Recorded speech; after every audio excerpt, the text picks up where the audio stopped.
Hello YouTuber family, કેમ છો? સૌને ગુડ મોર્નિંગ. કોઈ બોલવાનું નહીં. જય શ્રી કૃષ્ણ. હે તો બોલ જય શ્રી કૃષ્ણ. ભાઈ સવારે 5 વાગે કેટલા વાગે ઉઠી ધનુ? મસ્ત ઉઠાઈ મેં તો તૈયાર થઈને ગાડીમાં બેઠા હતા અને હું ઉપાડી જય શ્રી કૃષ્ણ કીધું. ધનિયા પપ્પા જય શ્રી કૃષ્ણ, લવ યુ. આમ કરે મજા આવી એમ, સારું છે ને? હે ખુશ થઈને જાય છે પપ્પા, બહુ હું ખુશ છું. હે ચલો ભાઈ, ચલો ભાઈ જાય છે વ્યવસ્થિત. નવું છે. આઈ હોપ કે આખું વર્ષ આવી રીતે જાય. કારણ કે તમને ખબર હશે ને કે એ સવારના 9 વાગે સુધી ઊંઘ્યા રહેતી હતી. બરાબર, નાવા વહેલાસર ઉઠવાનું અને આવતો જો કે અમે 10:30-11 વાગે એટલે બંનેને ઊંઘાડવાનો પ્રયત્ન કરીએ છીએ. કાલે બી એટલા વાગે હું ઊંઘાડી દીધો હતો. બરાબર, કારણ કે આવતો વહેલા સામે ચાલીને એ લોકો સૂઈ જ જશે. કારણ કે એ લોકોને ખબર કે સવારે મારે વહેલા ઉઠવાનું છે. એના કારણે અત્યારે કેરી કાઢી છે ઢકલો મારા માટે મૂકી છે બી ઓફિસમાં ખાવા માટે. અને વરસાદ વરસતો નથી, જોરદાર પ્રોબ્લેમ ચાલી રહી છે અલનીઓની કે હે વરસાદ પડતો નહીં બાપરે. હવે ગરમીની ખાસ જરૂર છે. આગળ વરસાદ 10% જેવો ઓછો પડવાનો છે. આઈ હોપ કે ભાઈ આપણા ગુજરાતમાં સારો એવો વરસાદ વરસશે, જે કમી છે પાણીની એ બધી દૂર થાય. કારણ કે અત્યારે ચેક ડેમ બધા ખાલી થવાની તૈયારીમાં છે. દુષ્કાળ જેવી પરિસ્થિતિ છે એવું ગવર્મેન્ટ કહે છે ભાઈ.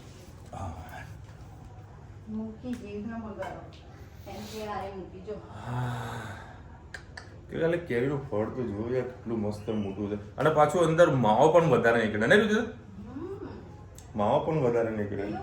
હા, ગોટલો નાનો, મસાલો થોડો વધારે. પેલી મોટી કેરી કેમ મૂકી? એ બોલો, ફ્રીજમાં મોટી કેરી મૂકી હે, ફ્રીજમાં ના મુકાય પછી તો ત્યાં એમને કાઢી.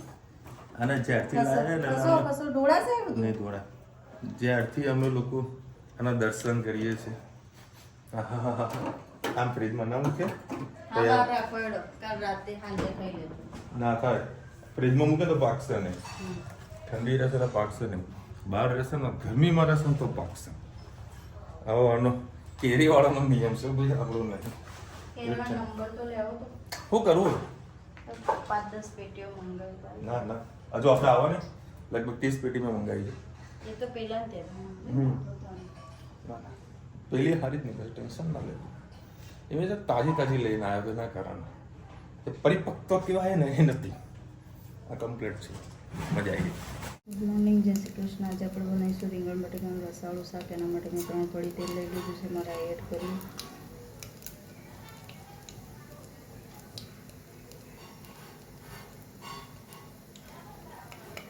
રાઈ થઈ જાય એટલે જીરું એડ કરીશું.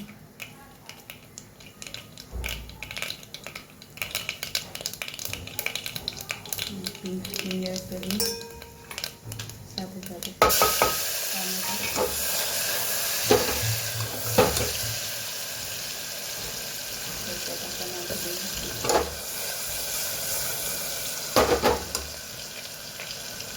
રૂટીન મસાલા પણ સાથે કરી દઈએ.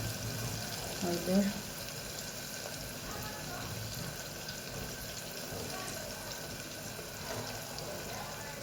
કાશ્મીરી મરચી 1 ચમચી,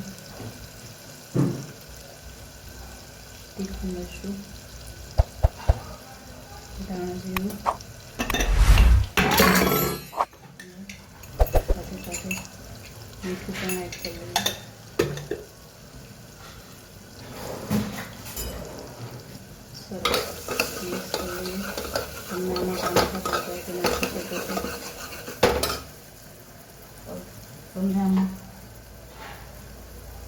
લસણ ભાવતું તમે એડ કરી શકો છો. ટામેટા પણ નાખી શકો છો, માટે પણ સ્કીપ કરી શકો છો. થોડા મસાલાને પાકવા દઈએ. હવે આપણે આમાં રીંગણ બટેકા એડ કરી દઈએ.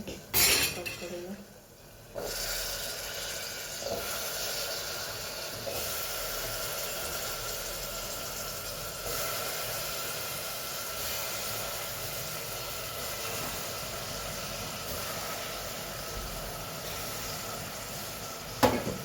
ચોખ્ખું જોઈને ધાણા પણ નાખી દઈએ.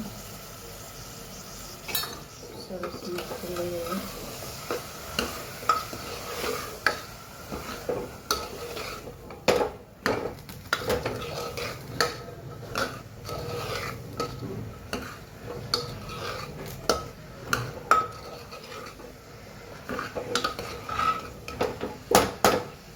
મસાલાનો પેસ્ટ થવા દઈએ.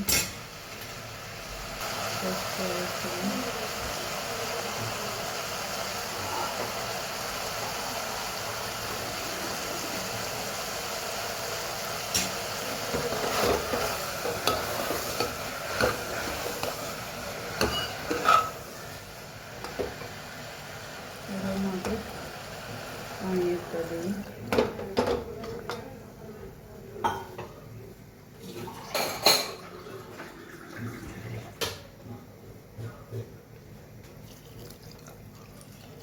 બસ હવે 3 સીટી વાગેલી સરસ હવે રસાળું રીંગણ બટેકાનું શાક તૈયાર છે. લાવ જઈ જય શ્રી કૃષ્ણ.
છકરી બા શું કરો બોલજો.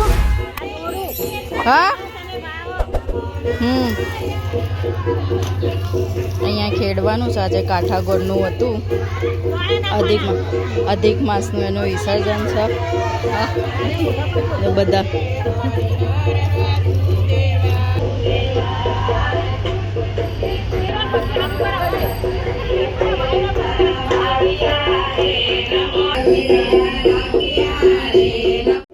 કાઠાગોળ વિસર્જન કરવાનું. આપણે આંબળું રોજ કરતા હતા ને, હે ને? ગોળમાનું વિસર્જન થઈ રહ્યું છે. આજે માટીના બનાવેલા છે એટલે ભગવાન અંદર બેસી પછી બે ખેતર વાય ને ચોકી મૂકજો એ ખેતરમાં જ રહેજો. હા બા રાખજો આખી રાત એટલે વગડી જશે.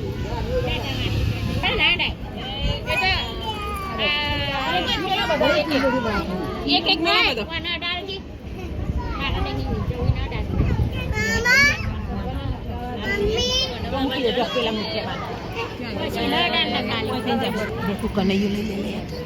મમ્મી ક્યાં ફોટો પાડો પાજી ફોટો લી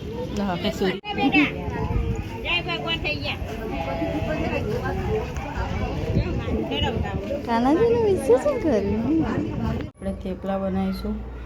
એના માટે મેં મેથી બારથી કસૂરી મેથીનું સુવાનાનું પેકેટ મારે સેલ આવ્યું છું. આમાં પાસે ઘરે ડ્રાય કરેલી પડી હોય એ પણ નાખી શકો છો. અને ખૂબ જ સરસ આવે છે ખાવાનું. ગ્રીન એકદમ રહે છે. આપણે જે કરે છે થોડી સૂકી થઈ જાય છે એટલે મજા નથી આવતી. હવે એમાં બાજરીનો લોટ મેં એડ કરી દીધો હતો. મેં એડ કરીશું તીખું મરચું, કાશ્મીરી મરચું, દાણા જીરું, પિંચ હિંગ, હળદર, મલાઈ એડ કરું છું. એનાથી સરસ સોફ્ટ તમારા થેપલા થશે. સાથે સાથે આપણે એમાં દહીં પણ એડ કરીશું.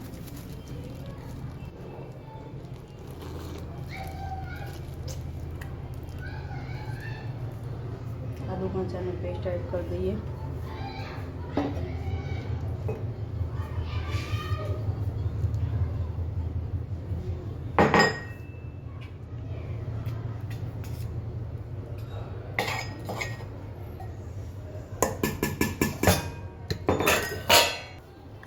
સહેજ તલ એડ કરીએ.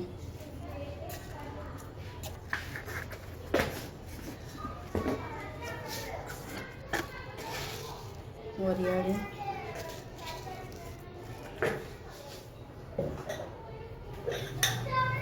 મીઠું, બસ હવે સરસ એવો આપણે લોટ બાંધી દઈએ. થોડા ઘણા એડ કરી દઈએ.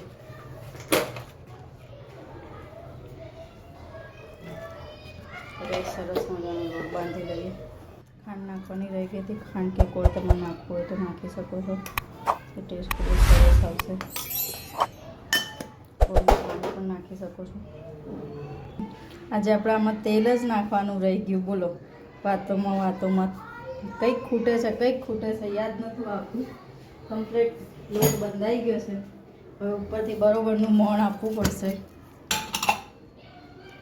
ચાલો હવે આપણે તેલ એડ કરી દઈએ. પણ સરસ મજાનો આપણો લોટ બંધાઈ ગયો છે. હવે આપણે થેપલા વણી લઈશું. સરસ લોટ બંધાઈ ગયો છે. 10 વાગી ગયા છે. આ તો લેટ થયું છે. એ ધનુ કોણ કહેતું તને તું આગળ જાને ઘડીકમાં કે પાછળ જાને કોણ કહેતું તું તને? કયા છોકરાઓ? એક બારીએ બેઠી હશે તો બધા એમ કે આગી જા તમે બેટા તારા વચ્ચે જ બેવાનું બાળક ખુલી જાય તો તું પડી જાય. એના કોર્નરમાં બેસવું. અચ્છા, ઇકો ગાડીમાં એવું? એક તો સગટીએમથી વચ્ચે બેસી જાય એટલે બધા એમ કે આગી જા હે ધનુ? દબાવન ધક્કો મારા કહી દેવાનું કાકાને કે મને તને કોઈ હેરાન કરે તો કહી દેવાનું બેટા. હા, ગાડીમાં શું કીધું? હા, આપણે કઈ પૈસા આલ્યા કોઈ ઉભો લેવા પૈસા આલ્યા કોઈ? હે ફાવે છે ને ગાડીમાં? કોઈ તકલીફ નહીં થતી ને? હા, તમે એ બે ફોન મૂકજે લે. ઓય હે ફોન મૂક. બે જણા ખાધું કેમ નહીં? બે કાલે નતું ખાધું, આજે નતું ખાધું. હે આજે એનું મોઢું જો ચાલુ લગાવે ને. હા, આ એ ઊંઘ ચાલે. બોલ ભાઈ, તારે શું તકલીફ છે જમવામાં? હે કોઈ જવાબ આપે એ લોકો? શું કોણ લઈ જાય? હે ને જેની સ્કૂલે જાય ને એટલે બધું એને શીખવાડી દીધું કે પીપી આવે તો એક બેન ત્યાં રાખેલા હે કે છી આવે તો બધા એ બેન તરત લઈ જશે. પાણી પતી જાય તો ટીચર જોડેથી લઈ લેવાનું કે ટીચર બી હા ભલે એ તો ભાઈ ભરાવ તો ભરવા માટે બરાબર. આ બધું તો શીખવાડે જેથી હા તારે રોજ જવાનું ધનુ ના જોડે. હા હા બેટા બોલ. બધાને પીપી કરાવવા લઈ જાવ બધાનો કેતે લઈ જાવ બધા છોકરા લાઈનમાં હોય બધા છોકરા બધા હોય ને તો આવી તો હા એ ડિસિપ્લિન કહેવાય બેટા. હા અમે તો લઈ જાવ. હા તો એ તો જ જાય છે ને. હા તું ગુડ ગર્લ છે ને એટલે નહીં મદદ તો લાઈનમાં જાવ હે ને. અને ત્યાં નાસ્તો મળે કેમ? આપણે અહીંયા તો મળતો તો નાસ્તો. અહીંયા તો મળતો. ક્યાં જતી હતી તું? અહીંયા એક જતી હતી. અરે ઓગળવાડી નથી જતી. અને ત્યાં કેમ નહીં મળતો? શું બંધ થઈ ગઈ? પૂછવું પડે. લે ઊભી થાય. અચ્છા રીચી તો ભૂલી ગઈ છે હા અરે ખાવા તો દે શું બનાવી જમવાનું હા પણ વિડીયો એન્ડ કરું પણ જમવાનું શું બને છો કે થેપલા બને બીજું મારા માટે શું બને તે ખાધું પેટ ભરીને ખાધું અડધું થેપલું ખાધું એને પેલા એક ખાધું અડધું એ ખાધું મેં અડધું ખાધું હે લડકન કાઢવાનું બધા જમવા ભેગા બિહાડું બધા જમવા ચલો હવે આપણે થેપલા ખાવાની બહુ મજા આવી સોફ્ટ શું આખું ચાર્જર ને હા ચાર્જર લે ગાંડી ઓ વાર ખેંચાય બેટા આમાં તનું મોટું ઘર કયું બપોરે ઊંઘી હતી ને આવી તે એ મારો ફોન છે હું તો ખાલી ડેમો માટે લઈ તમે તમારું કામ ચાલુ ખાલી જોઈએ તમે બપોરે થાય તો 4 વાગે અલાર્મ વાગે ને તમે તમને બેન ઉઠાડો તો ઉઠાડવા માટેના અલાર્મ ચાલુ કરીને બંધ કર્યો પછી ફોન અહીં રાખીને ઊંઘી ને 2 કલાક પડાવ્યો ચલ બોલો એ ડેમો મારો ફોન ના પાડતી બાપા આવી રીતે ઊંઘી હતી બોલો ફોન અહીં મૂકીને ડેમો આપો એવી રીતે 2 કલાક માં ઊંઘી આવી રીતે જ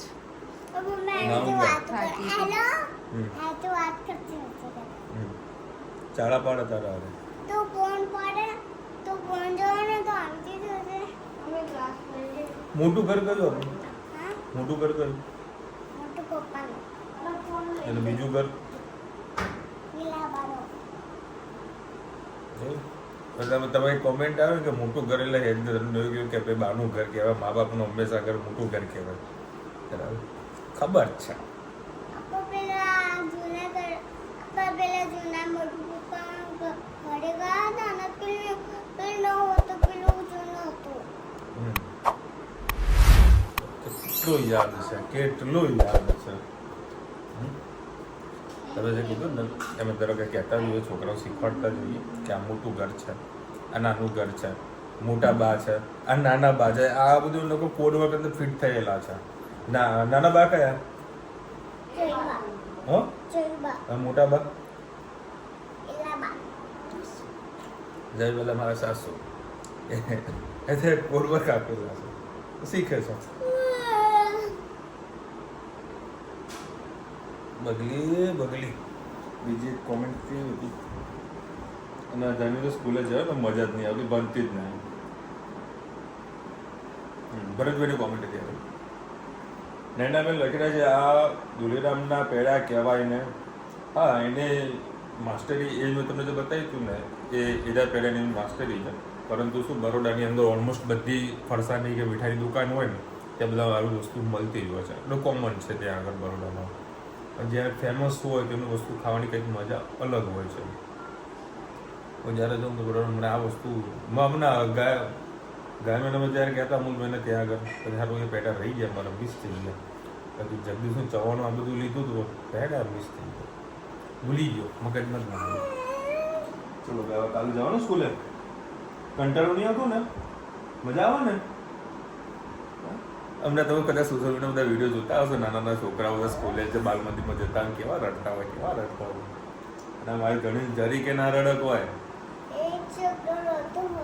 તો તારે એને છાનો કરવાનું તારે એને છાનો કરી દેવાનું એમ કહેવાનું રડીશ નહીં હા હું છું ને એમ કહેવાનું હો શું કરવાનું એને છાનો કરી દેવાનું કોઈ દાદા ચોકલેટ પડી હોય ને કેમ